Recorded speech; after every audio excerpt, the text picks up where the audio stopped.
যোৱা নাই 17টা বছৰত এনেকুৱা ফটো হাজাৰটা দেখুৱাব পাৰো 17 বছৰত তেওঁলোকৰ যিমান ইএম আছে এনেকুৱা ফটো আমি হাজাৰ হাজাৰ লাখ লাখ দেখুৱাব পাৰো ইটো মিছা প্ৰমাণ আছে নেকি হোটেলৰ কোঠাত গৈছে গাভৰু ছোৱালীৰ লগত যুৱতীৰ লগত হোটেলত সোমাইছিলে বিটিআৰৰ নিৰ্বাচন তুৰংগত আৰম্ভণিত ভিডিঅ'টো আপোনালোকে দেখিবলৈ পালে দুই পক্ষৰ মাজত কেনেকুৱা ধৰণৰ কাজিয়া আহক ৰাজ সম্পূৰ্ণ ভিডিঅ'টো মই আপোনালোকৰ মাজলৈ আগবঢ়াই দিওঁ শুনক যদি প্ৰেক্ষাপটত আহিছে কোনোবা জনে কলে শুনাৰ ধৈৰ্যটো থাকিব লাগিব অকল কৈ থাকিলে নহব আপোনালোকে যেতিয়া কথা কৈছে আমি শুনি আছো আপোনালোকে যেতিয়া কথা কৈছে আমি শুনি আছো কিন্তু আমি ইউপিপিএল দল হিচাপে যেতিয়া আমি কথা কওঁ আপোনালোকে আমাক কোৱাৰ সুযোগটো কিয় নিদিয়ে বৰ্তমান আমাৰ এমএলএ নাই আমাৰ এমচিএলএ আছে কিন্তু এমচিএলএ হিচাপে আমাৰ যিমানখিনি ৰাইজৰ কাম কৰিব লাগে ইতিমধ্যে আমাৰ গুৰেশ্বৰ অঞ্চলত 47টা ৰাস্তা বনোৱা হৈ গ'ল মই অলপ আগতে কৈছো তো এইবোৰ কি কাম আমাৰ ইউপিপিএল দলে কৰা নাই নেকি এইবোৰ কাম আমাৰ এমচিএলএ কৰা নাই নেকি এইবোৰ কাম প্ৰমোদ বড়ো ডাঙৰীয়াই কৰা নাই নেকি এইখিনি কাম কৰাৰ কাৰণে কি ভৱেশ কলিতা ডাঙৰীয়া বিধায়ক আছিলে তেখেতক সম্পূৰ্ণ গুৰেশ্বৰ সমষ্টিয়ে ভোট দি জয় কৰিছিলে তেখেতৰ কি অকণমানো দায়িত্ব নাছিলে এইখিনি কাম কৰাৰ কাৰণে আৰ কি এমপি ইলেকশনত আমি দিলীপ শইকীয়া ডাঙৰীয়াক আমি জয় কৰি দিছিলো কিন্তু এমপি জনে গুৰেশ্বৰত জয় হৈ যোৱাৰ পিছত এতিয়ালৈকে কিমান বাৰ আহিলে ক'ব পাৰিব তেওঁলোকে আমাৰ এতিয়া তেওঁ কৈ আছে যে আমাৰ বিটিআৰত যদি বিজেপি দলে চৰকাৰ কৰে প্ৰথম শ্ৰেণীৰ নাগৰিক হ'ব কিন্তু প্ৰমোদ বড়ো ডাঙৰীয়া এতিয়া কৈছে নেকি যে আমাৰ মাজত শ্ৰেণী বিভাজনৰ সৃষ্টি কৰিছে বিজেপি দলে কৰিছে ইউপিপিএল দলে কৰা নাই প্ৰমোদ বড়ো ডাঙৰীয়া কৰা নাই প্ৰমোদ বড়ো ডাঙৰীয়া স্পষ্টভাৱে কৈছে যে বিটিআৰ অঞ্চলত প্ৰত্যেকটো জাতি জনগোষ্ঠীয়ে সমানভাৱে বসবাস কৰিব পাৰিব আৰু ইয়াত যিমানখিনি জাতি জনগোষ্ঠীয়ে বসবাস কৰিব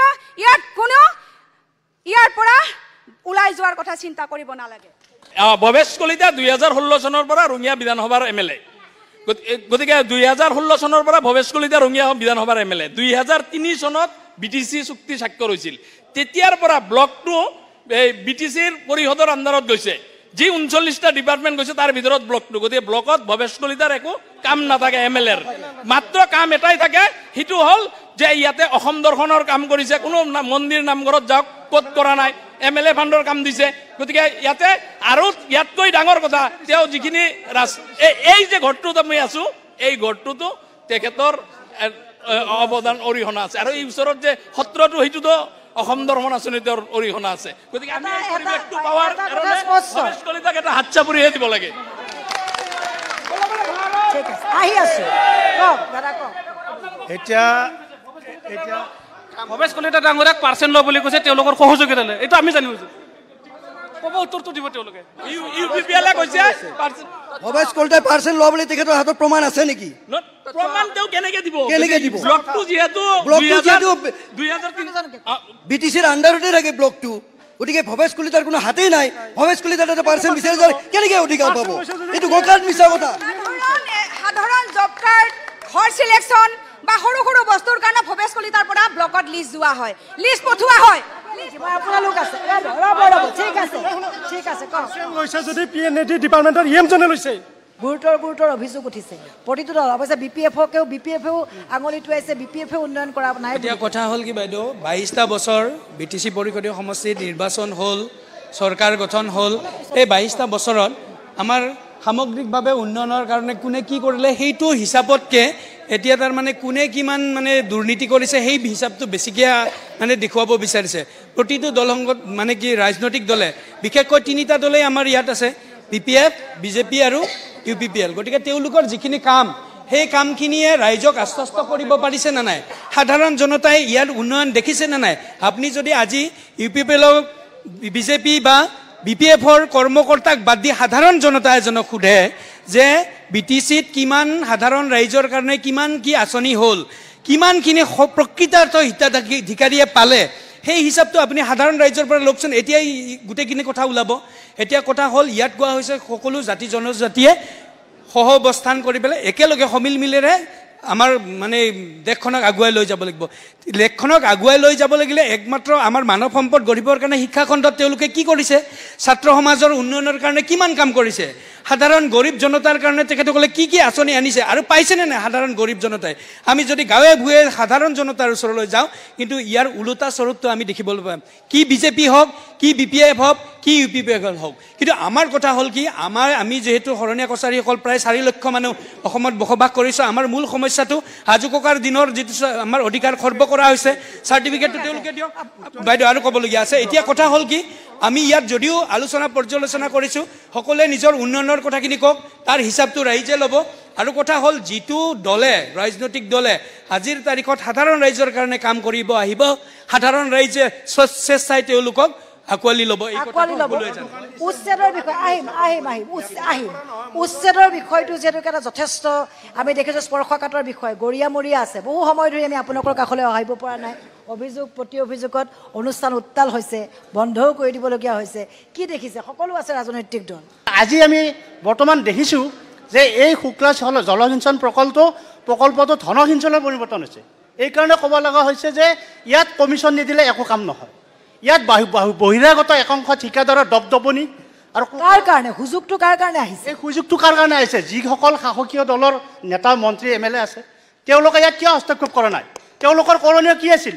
গোৰেশ্বৰবাসীৰ মোৰ বন্ধুবৰ শাসকীয় দলৰে কৰ্মী, UPPL BJP দলে, তেওঁলোকক বুকত হাত দি কওক যে কমিশ্যন নিদিয়াকৈ টিকা পাইছোঁ বুলি। কোনেও ক'ব নোৱাৰে। কমিশ্যন নিদিয়াকৈ যদি টিকা পাইছে, কমিশ্যন নিদিয়াকৈ যদি বিল পাইছে, তেওঁলোকে আজি স্পষ্টভাৱে কওক। এই অঞ্চলৰ আমিও এজন বাসিন্দা, কিন্তু আমি ইয়াত কমিশ্যন দিলেহে আমি কাম পাওঁ। আমি লজ্জা লাগে আমাৰ বাইদেউ। আমাৰ নিজৰ স্থানত আমি কমিশ্যন দি কাম কৰিম।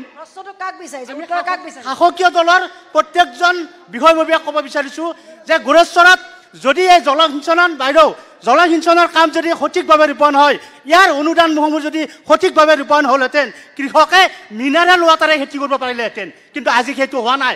ইয়াত কমিশ্যনৰ দপদপনি, কোকৰাঝাৰত অপেনলি ইয়াত কমিশ্যনৰ বজাৰ বহে। এই সংগঠনসমূহে যিটো দাবী আগতেও কৰিছে দিগন্ত বৰুৱাৰ বিৰুদ্ধে, এতিয়াও কিন্তু দিগন্ত বৰুৱাকে আঙুলি টুৱাইছে জলসিঞ্চন বিভাগৰ। যিহেতু এই কথাটো মই BJP দলৰ ফালৰ পৰা এইখিনিয়ে আমি ক'ম, যদি তেওঁৰ বিৰুদ্ধে কিবা প্ৰমাণ আছে আইনী ব্যৱস্থা ল'ব লাগে। আৰু তেওঁৰ বিৰুদ্ধে এনেকুৱাকৈ ব্যৱস্থা লওক, যদি প্ৰমাণ আছে ল'ব লাগে। আপোনালোকৰ থ্ৰু দিয়ে মই ক'ম, কাৰণ ময়ো BJPৰ এজন কৰ্মী, লগতে গোৰেশ্বৰৰ এজন বাসিন্দা। গতিকে গোৰেশ্বৰৰ বাসিন্দাটো মই প্ৰথম, তাৰপিছত BJP। গতিকে যদি প্ৰমাণ আছে, আমি ঠিকা কৰা নাই, আমি ঠিকাৰ সম্পৰ্কে নাজানো। গতিকে যিসকলে জানে তেওঁলোকৰ হাতত নিশ্চয় প্ৰুফ আছে। গতিকে প্ৰুফ থকাখিনি তেওঁলোকে। ক্ষমতাৰ বিকেন্দ্ৰীয়কৰণৰ প্ৰশ্নটো হৈছে মুখ্য প্ৰশ্ন। অসমত তাৰ কাৰণে পঞ্চায়ত ৰাজ আছে। BTD অঞ্চলত সেই ধৰণে পঞ্চায়তৰ ব্যৱস্থা নাই। ইয়াত VCDC আছে। গতিকে আজি VCDCৰ যোগেদি এই ক্ষমতা বিকেন্দ্ৰীয়কৰণৰ ব্যৱস্থাটো কৰিব পাৰি। কিন্তু এই VCDCৰ আজি দীৰ্ঘ বছৰ ধৰি নিৰ্বাচনটো আপোনাৰ অনুষ্ঠিত হোৱা নাই। আৰু এটা দুখৰ বিষয়, BJP আৰু UPPL তেওঁলোকে যৌথভাৱে চৰকাৰ গঠন কৰিছে। কিন্তু আজি আপোনাৰ BJPয়ে কৈছে যে আমি যদি শাসনৰ গাদীত আহোঁ, তেনেহ'লে ইয়াত VCDC বোলা কোনো বস্তু নাথাকে। VCDC কি? VCDC কোনো তেওঁলোকে VCDC ইয়াত নাৰাখে। গতিকে আজি এই যিটো VCDCৰ প্ৰশ্ন, এই VCDCৰ প্ৰশ্নত তেওঁলোকৰ ইয়াত এই দুটা দলৰ মাজত এই কনফ্লিক্টটো কি পৰ্যায়ৰ মাজেৰে তেওঁলোকে ক্ষমতাৰ বিকেন্দ্ৰীয়কৰণটো কৰিব। 2 নম্বৰ হৈছে আপোনাৰ আজি এই যে নিৰ্বাচন, আজি BTD অঞ্চলত আমি দেখা পাইছোঁ আপোনাৰ 40টা সমষ্টি, তাৰে আপোনাৰ 10টা সমষ্টিয়ে বিভিন্ন ধৰণে আপোনাৰ অনা জনজাতিৰ বাবে সংৰক্ষিত। আৰু আপোনাৰ 6টাত আপোনাৰ 2টা মহিলাকে ধৰি আপোনাৰ যিবিলাকে জনগোষ্ঠী হেৰি নাপায়, তাৰ পৰা তেওঁলোকক প্ৰতিনিধিত্ব কৰে ৰাজ্য চৰকাৰে। গতিকে এটা বৃহৎ বহুত দীঘলকৈ নাযাওঁ, ঠিক আছে। তেনেহ'লে এই যিটো আপোনাৰ নিৰ্বাচনৰ প্ৰশ্নটো যদি আপোনাৰ VCDC বিলাকত সেই ধৰণে আপোনাৰ পৰিষদত সমষ্টিবিলাকত যেনেকৈ সংৰক্ষণ কৰে, ঠিক তেনেকৈ VCDC এলেকাটো যদি সেই ধৰণে সংৰক্ষণ কৰি পেলাই VCDC প্ৰশ্ন আহিছে মুখ্যমন্ত্ৰীয়ে VCDC সন্দৰ্ভতো আপোনাৰ আমাৰ BTD এৰিয়াত VCDC উঠাই দিব লাগে। কিন্তু VCDC উঠাই দিব পৰা ইয়াত আমাৰ BTCত আজিলৈকে কোনো VCDC উঠাই দিবলৈ ক্ষমতা নাই। এইটো আমাৰ প্ৰমোদ বড়ো ডাঙৰীয়াই স্পষ্টকৈ কৈ গৈছে যে আমাৰ BTC এৰিয়াৰ বৰ্তমান VCDC চলি থাকিব।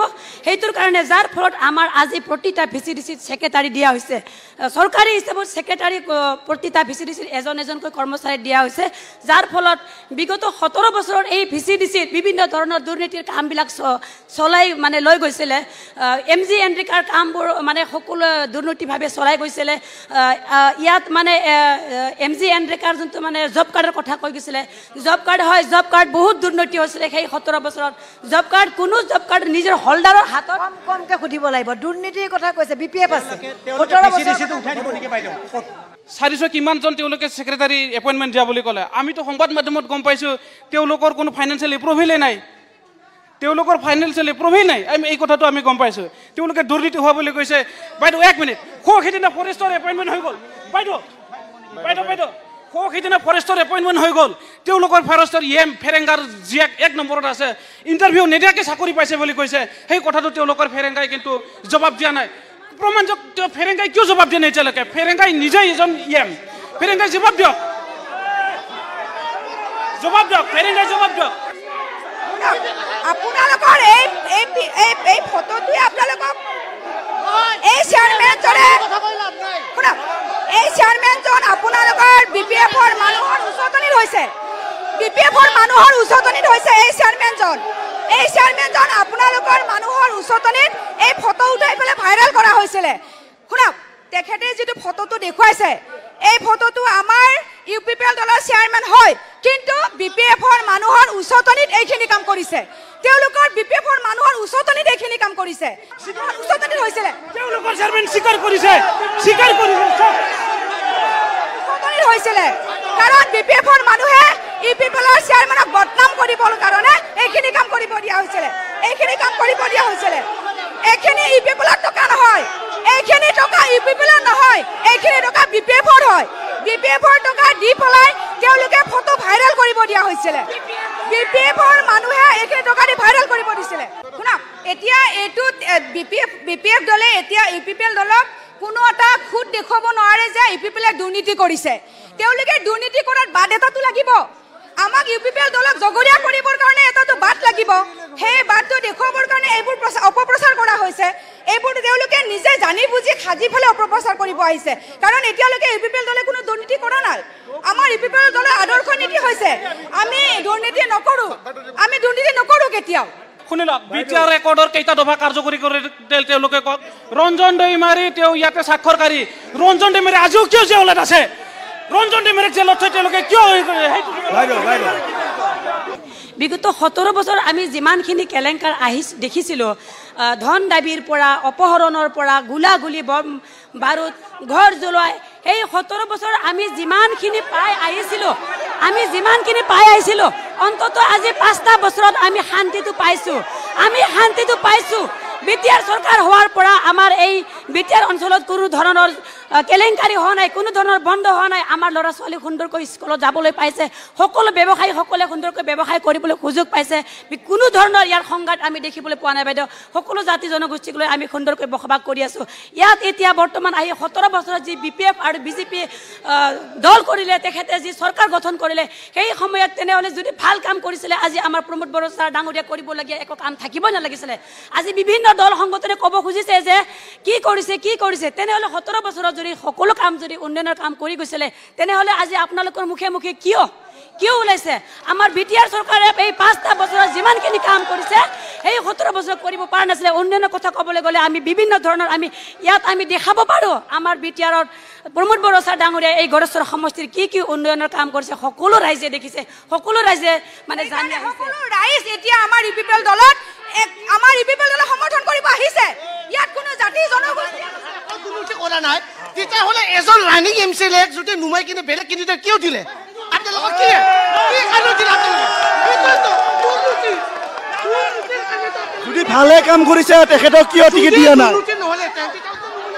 ক'ব দিয়ক এতিয়া BPF দলত চন্দন ব্ৰহ্ম শাম্ভা বৰগোহাঁই তেওঁলোকে 17 বছৰ চৰকাৰ কৰি তেওঁলোকে আজি ৰাইজৰ আগত স্পষ্টভাৱে কৈ আছে যে BPF দলৰ দুৰ্নীতি সহ্য কৰিব নোৱাৰি UPPL দলত তেওঁলোকে যোগদান কৰিছে কাৰণ তেওঁলোকে স্পষ্ট উদাহৰণ দিছে স্পষ্টভাৱে কৈছে শাম্ভা বৰগোহাঁই চন্দন ব্ৰহ্ম যদি দুৰ্নীতি কৰিছিল সেই দুৰ্নীতি কৰি আপোনালোকে কিয় ল'লে আপোনালোকৰ তাত মানুহ নাই আমাৰ পৰা মানুহ নিব লগা হৈছে আপোনালোকে শাম্ভা বৰগোহাঁই দুৰ্নীতি তেওঁলোকে হাগ্ৰামা মহিলাৰীয়ে তেওঁলোকে ডমিনেট কৰি ৰাখিছিলে শাম্ভা বৰগোহাঁই কৈছিলে মই এজন উপযুক্ত ব্যক্তি হয় মই সমাজৰ কাৰণে কাম কৰাৰ বহুত সপোন আছে কিন্তু সেই সপোনখিনি হাগ্ৰামা মহিলাৰীয়ে কেতিয়াও কাম কৰাৰ কাৰণে সুযোগ দিয়া নাছিলে যাৰ বিনিময়ত তেওঁ আজি BPF দল ত্যাগ কৰি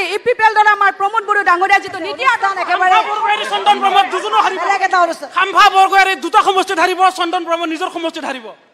এতিয়া চাওক, মই এজন বিজেপিৰ কাৰ্যকৰ্তা, মই বিচাৰোঁ আৰু আমাৰ দলে বিচাৰে যে সম উন্নয়ন, সম অধিকাৰ আৰু সম বিকাশ। আপোনালোকে উন্নয়ন কৰা নাই, কাষতে থিয় হৈ আছে, অভিযোগ আনিছে। এতিয়া যিমানখিনি আমি গম পাইছোঁ, আমাৰ লগত যিমান এতিয়া মই বিৰোধী বুলি ক'ম, যদিও আমাৰ গোৰেশ্বৰৰ বাসিন্দা হয়, গতিকে বিৰোধী পক্ষই সদায় চৰকাৰী পক্ষক বা যিয়ে চৰকাৰৰ স্থানত আছে সেই পক্ষক সদায় বিৰোধী পক্ষই সমালোচনা কৰে। এইটো আজিৰ নিয়ম নহয়, এইটো আমাৰ পাৰম্পৰিক নিয়ম আৰু বহুত দিন আগৰ পৰা চলি অহা নিয়ম। গতিকে আজি হিমন্ত বিশ্ব শৰ্মাই আমাৰ মুখ্যমন্ত্ৰী মহোদয় আমাৰ BTC অঞ্চলত আহি BTCৰ প্ৰতিটো সমষ্টিত নিৰ্বাচনী ইতিমধ্যে সভা সমিতি পাতিছে। নিৰ্বাচনী সভা সমিতি তেওঁ কিহৰ কাৰণে পাতিব লগা হ'ল, সেইটো আমাৰ BTCবাসী হিচাপে আমি সেইটো চিন্তা কৰিব লাগিব। কাৰণ BTCত তেওঁ লক্ষ্য কৰিছে যে BTCত যি 26টা জাতি জনগোষ্ঠী আছে, এই 26টা জাতি জনগোষ্ঠীয়ে সম উন্নয়ন বা সম অধিকাৰ পোৱা নাই, যাৰ কাৰণে ভাৰতীয় জনতা পাৰ্টি বিজেপি চৰকাৰখনে সমগ্ৰ দেশত অসমত সম উন্নয়ন, সম অধিকাৰ আৰু সম বিকাশৰ কাৰণে কাম কৰিছে। সেয়েহে BTCটো সম উন্নয়ন, সম অধিকাৰ আৰু সম বিকাশৰ ক্ষেত্ৰত BTCত ভাৰতীয় জনতা পাৰ্টিৰ চৰকাৰ আমি আনিব লাগে, আৰু ভাৰতীয় জনতা পাৰ্টিৰ চৰকাৰ আহিলেহে BTCত শান্তিৰ বতাহ হ'ব। PCDCত আমাৰ ইয়াতে বৰ্তমান নিৰ্বাচন নহয়, BTC চুক্তি মতে, আৰু ভাৰতবৰ্ষৰ সংবিধানৰ 125তম সংশোধনী হ'ব। সেই সংশোধনীত BTR চুক্তি গ্ৰান্টেড হ'ব। সেই BTRত VCDCৰ ইলেকশ্যন থাকিব, সেই কথাটো মুখ্যমন্ত্ৰী ডাঙৰীয়াই কৈছে। এতিয়া কোনো দলৰ বিজেপিৰ MCLA হ'ল, তেওঁলোকৰ কোনোবা মানুহক ইয়াতে VCDCৰ চেয়াৰমেন পাতি দিব নোৱাৰে। ইলেকশ্যন হ'বই, ৰাইজে যাক নিৰ্বাচন কৰে। গতিকে তাৰমানে তেওঁলোকে VCDC তাৰমানে শাসনৰ গাড়ীত আহিলে তেওঁলোকে VCDC নাৰাখে। নহয়, নাৰাখে, ইলেকশ্যনৰ কথা কৈছো। পঞ্চায়তত ইলেকশ্যনটো আৰু VCDC ৰাখাটো দুটা বেলেগ প্ৰশ্ন। 125তম সংশোধনীৰ জৰিয়তে আমি VCDCত ইলেকশ্যন পাতিম, ৰাইজে নিৰ্বাচন কৰিব, VCDCৰ চেয়াৰমেন কোনে হ'ব, VCDCৰ মেম্বাৰ কোনে হ'ব, ইলেক্টেড হ'ব। আৰু আগতে এজন বক্তাই এটা কথা কৈছিল, এই ৰাস্তাটোৰ কথা। গতিকে সেই কথাটো মই কৈ দিয়াটো ভাল। বিশ্বজিৎ দৈমাৰীৰ ঘৰলৈকে ৰাস্তাটো কিয় হোৱা নাই? আমি বিজেপি দলে কোনো মন্ত্ৰী MLAৰ ঘৰলৈকে ৰাস্তা নবনাওঁ। ইয়াতে ৰঙিয়া সমষ্টিৰখিনি ভৱেশ কলিতাই কৈছে, ভৱেশ কলিতাই কৰিছে, আৰু সেইটো তেতিয়াৰ তামোলপুৰ সমষ্টি আছিল। তামোলপুৰ সমষ্টিৰ বিধায়ক জনেল নৌমিয়াৰী ডাঙৰীয়াই সেইখিনি তেওঁ কৰিব পৰা নাই। বৰ্তমান গোৰেশ্বৰ বিধানসভা হোৱাৰ পিছত সেই ৰাস্তাটো অলৰেডি প্ৰচেছ হৈছে, হয়তো ইয়াৰ পিছত কাম হৈ যাব। যিখিনি বাকী আছে এইটো গোৰেশ্বৰত নপৰে।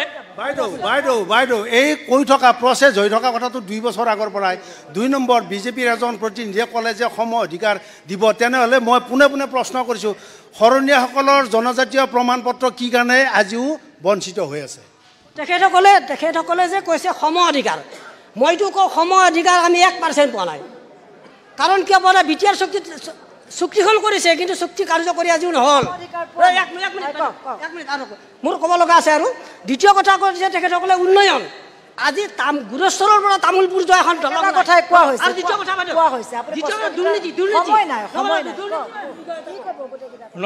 তেওঁলোকে যিটো কথা কৈছে আমিতো সেই কথাটোৱে কৈছে। ইয়াতে আমাৰ আপোনাৰ নিৰ্বাচন আৰু VCDC দুটা বেলেগ বস্তু। তেওঁলোকে নিৰ্বাচন নোহোৱা পৰ্যন্ত তেওঁলোকে VCDCটোক মান্যতা দিব নে নিদিয়ে, এইটো হৈছে মূল প্ৰশ্ন। তেওঁলোকে কৈছে যে আমাৰ ইয়াত কোনো VCDC নাথাকে। তেখেতসকলে কৈছে যে দুৰ্নীতি, ৰেচন কাৰ্ডৰ কি হৈছে? নতুন ৰেচন, এক মিনিট, তাৰমানে তেখেতসকলে কৈছে দুৰ্নীতি হোৱা নাই। ৰেচন কাৰ্ডৰ কথা কি? নতুন ৰেচন কাৰ্ডৰ নামত 30 টকা পইচা লৈছে। তেখেতসকলে কৈছে যে অভিযোগ দিয়ক, মই অভিযোগ দিছোঁ। তেখেতসকলে এনেকুৱা অভিযানখন ইমান ডাঙৰ ফুপুলা স্বৰূপ ৰাখিছে, মই নিজে অভিযোগকাৰী। ৰেচন কাৰ্ডৰ নামত পইচা লৈছে। ৰেচন কাৰ্ডৰ পইচা কোনো লৈছে 30 টকা পইচা, এইটো আমিতো গম নাপাওঁ। আমি ইয়াতে ক্ষমতাত নাই। ইয়াতে আজি 22 বছৰ ধৰি আমাৰ কোনো MCLA নাই, পাৰিষদ নাই। সেই কথাটোৱে কৈ আছোঁ। আৰু লগত এটা কথা, বাইদেউ 1 মিনিট এটা কথা কৈ দিওঁ যে আমি যেতিয়াৰ পৰা আহিছোঁ, বাইদেউ 1 মিনিট, আমি যেতিয়াৰ পৰা আহিছোঁ তেতিয়াৰ পৰা আমি আমাৰ জাগাত থিয় হৈ আছোঁ। আমি কিন্তু লৰচৰ কৰা নাই। আমি কিন্তু যিজৰ জাগাত থাকি আমি এতিয়া বিজেপি দলে স্পষ্ট, মানে তেওঁলোকে নিজকে স্পষ্ট হ'ব বিচাৰিছে যে বাৰে বাৰে তেওঁলোকে কৈ আছে আমি ক্ষমতাত নাই। ক্ষমতাত নোহোৱা কিমান দিন হ'ল? এতিয়া বৰ্তমান BTRত বিজেপিৰ UPPLতকৈ বিজেপিৰ বেছি আছে। BTR চৰকাৰত এতিয়াতো UPPLতকৈ বিজেপিৰ বেছি আছে।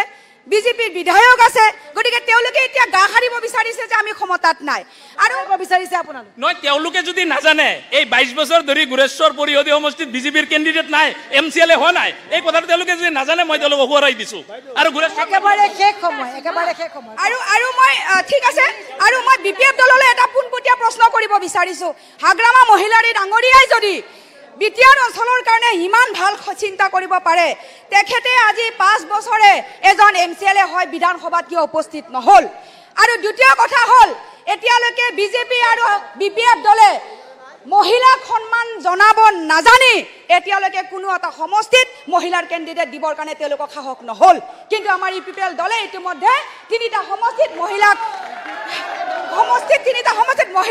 সময় কম আছে হাগ্ৰামা মহিলাৰী কেতিয়া অহা নাই ইয়ালৈ তেওঁলোকে কৈছে তেওঁলোকৰ মহিলাও কম নহয় কিন্তু এই ফটোখন মহিলা তেওঁ টকালৈ শুই আছে শুনক উত্তৰ দি আছো উত্তৰ শুনক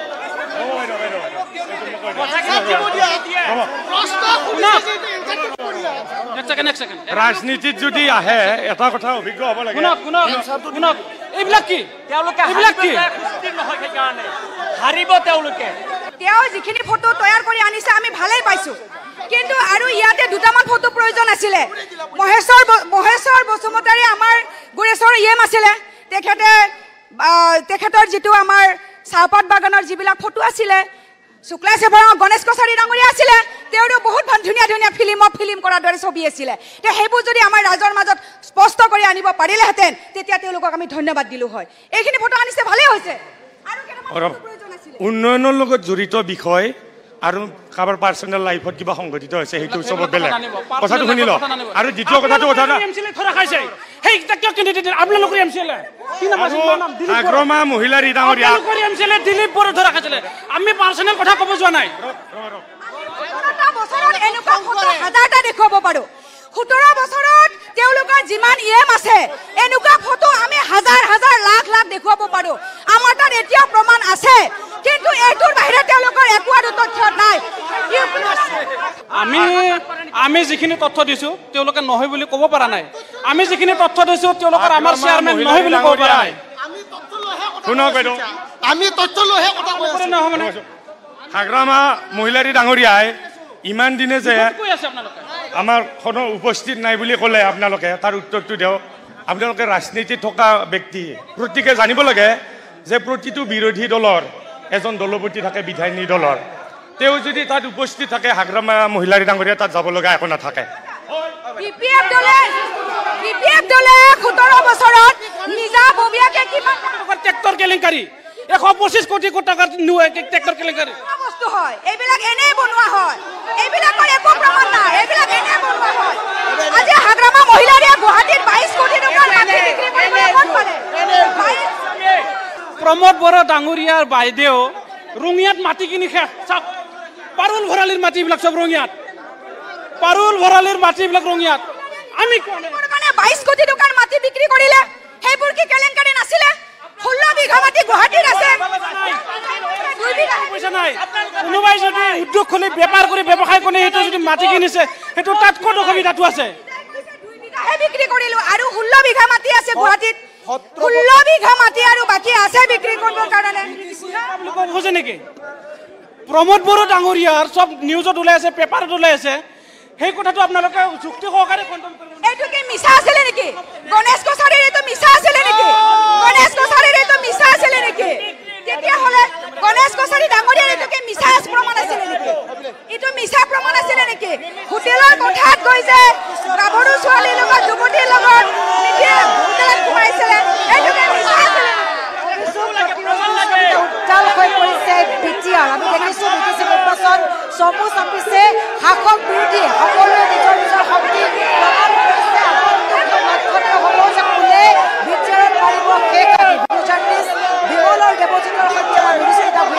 আপোনালোকে দেখা পালে ভিডিঅ'টো দেখি হয়তো আপোনালোকে বুজিয়ে পালে যে BTRৰ যি নিৰ্বাচন সেই নিৰ্বাচন কি পৰিস্থিতি হ'বলৈ গৈ আছে যেহেতু আৰু কেইদিনমান বাকী আছে তাৰ মাজতে এনেকুৱা এটা পৰিস্থিতি দুই পক্ষৰ মাজত তো নিৰ্বাচনৰ ৰিজাল্ট আহিলে কি হয় এইটো সময়ত গম পাম তো ঠিক আছে ৰাজ ভিডিঅ'টো যেহেতু মই পালো আৰু আপোনালোকৰ মাজলৈ আগবঢ়ালো মই যেহেতু এনেকুৱা ধৰণৰ ভিডিঅ' আপোনালোকৰ মাজলৈ আগবঢ়াম আজি ভিডিঅ'টো এটা সামৰণি মাৰিছো আজিলৈ বাই বাই।